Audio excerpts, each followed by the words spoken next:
Oh, now that's nice. I was like, what is he throwing this? The DB's in better position. Oh, my. He could only catch this one with one hand. I don't prescribe to the one-hand theory, young people, but no one's listening. Penn State, Ohio State. Great game, great catch by Penn State's Juwan Johnson. Just incredible.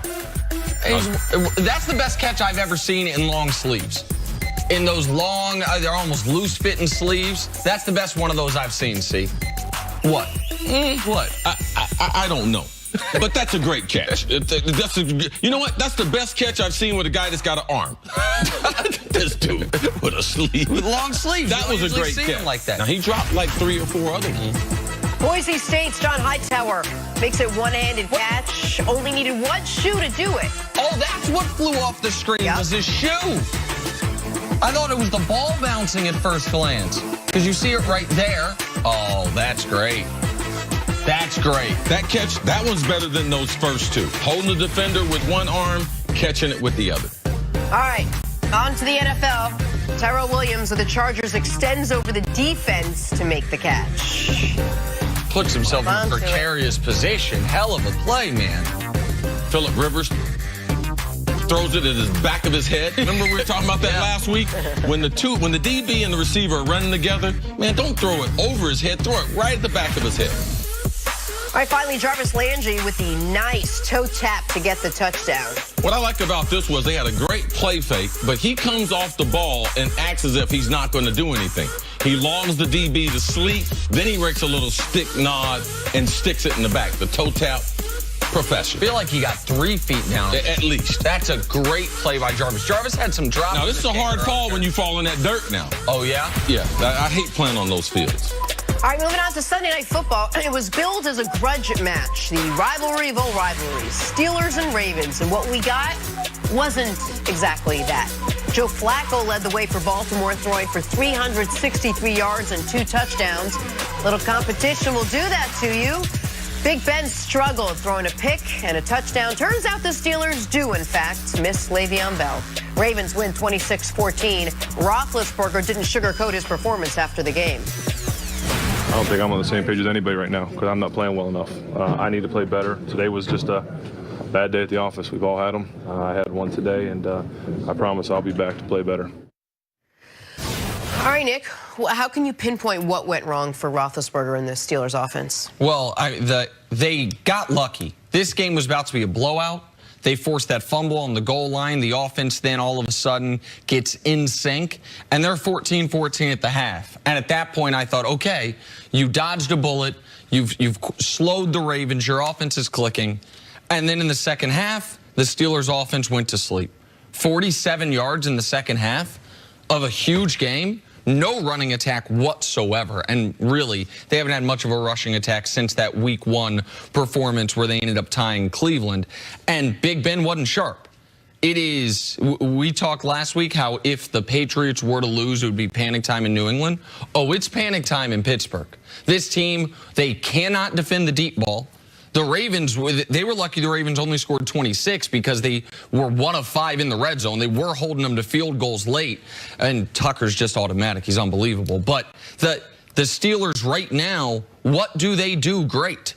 In this game, it should have been the aerial attack. They couldn't get on the same page as Antonio Brown. Antonio Brown, after the game, says, can't throw it to myself.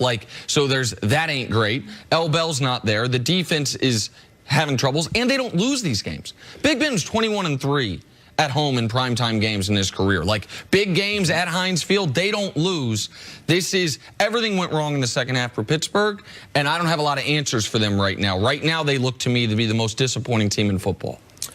The Pittsburgh Steelers right now, they don't have any physicality. They don't run the ball well, and they don't play good defense. They haven't played good defense for a while. Now, people will make the excuse they lost one of their best players defensively, Ryan Shazier, in last year. But they had the whole offseason to try to replace him. They haven't been able to do that. They have no identity. We talked about Dallas. What are they going to do offensively? No identity. Well, the Pittsburgh Steelers, when they get off the bus, who are they as a team? They're a collection of some superstars offensively, that being Ben and AB. But besides that, who are they?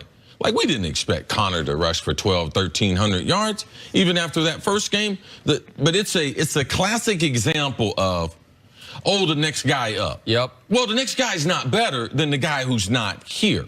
So this Pittsburgh Steelers team, this whole offseason, to me, has just been about who Pittsburgh's been the last couple years. A team that doesn't have an identity, a team that has inter-team turmoil, and now with L. Bell telling the offensive lineman, hey, guys, I'm going to be there week number 1. And now we're going to week number 5.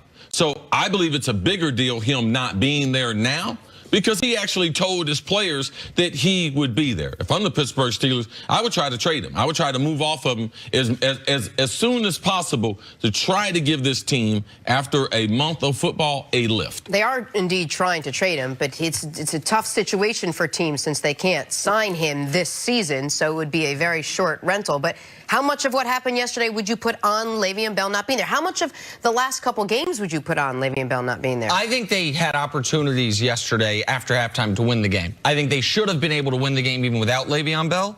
But you can't look at a game where they rush the ball 11 times and their long is 4 yards and they have 19 total yards rushing and not acknowledge, well, if you had one of the best running backs in football, it could have gone differently. A game where they're 2 of 12 on third down. They don't convert a third down in the second half. They don't get past midfield in the second half. And say, what would Le'Veon Bell have been? And I fully agree with this. I understand that as a team, you have to have the mentality when a guy gets injured, it is next man up, that we're going to be okay. But that doesn't mean as commentators we have to buy into it. Like, we're not playing next week. And we can look at it and say, there's a reason that there will be multiple teams fighting to pay Le'Veon Bell $12 to $15 million a year next year. And James Conner is right now exactly what a guy at his point in his career, drafted where he was, is supposed to be.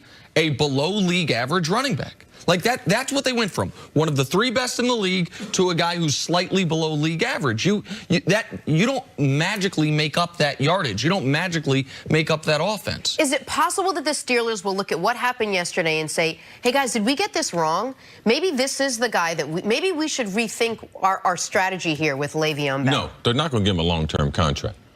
I don't care how many games they lose. They can not win a game the rest of the year. They are not going. You cannot put those types of dollars and those types of guaranteed into a running back who has the number of carries he's already had on him. Nick mentioned there's some other team, but he doesn't have history with the other team. He hadn't been suspended a couple times with another team. So, yeah, someone's going to take that chance. I don't believe the market's as strong as people would like to indicate. So I believe there's still going to be trouble in trying to move this player for a second-round pick and a talented starter potentially. I don't believe it. I don't believe that type of deal is going to be out there for the Steelers. And I understand that there's going to be a lot of focus and discussion about Le'Veon Bell and the running back situation today, especially because of their rushing performance. Yeah. But one thing that's been consistent throughout the year is the back end of that Steelers defense. You can't make Joe Flacco look like it's the playoff run where they went to the Super Bowl. He and John Brown all of a sudden look like one of the best deep ball combos in football. The Steelers were lucky the Ravens only scored 26 points. It felt like the Ravens left points on the board multiple times by coming up short in the red zone. The defense right now is the biggest issue on the team because the offense, they still have Big Ben. But a game like yesterday where Big Ben has his worst game since week 1, not a lot of paths to victory for them. Steelers now 1-2-1 after losing to the Baltimore Ravens yesterday. Time now for Put a Grade on It, presented by CarMax. The Baker Mayfield experience was an up and down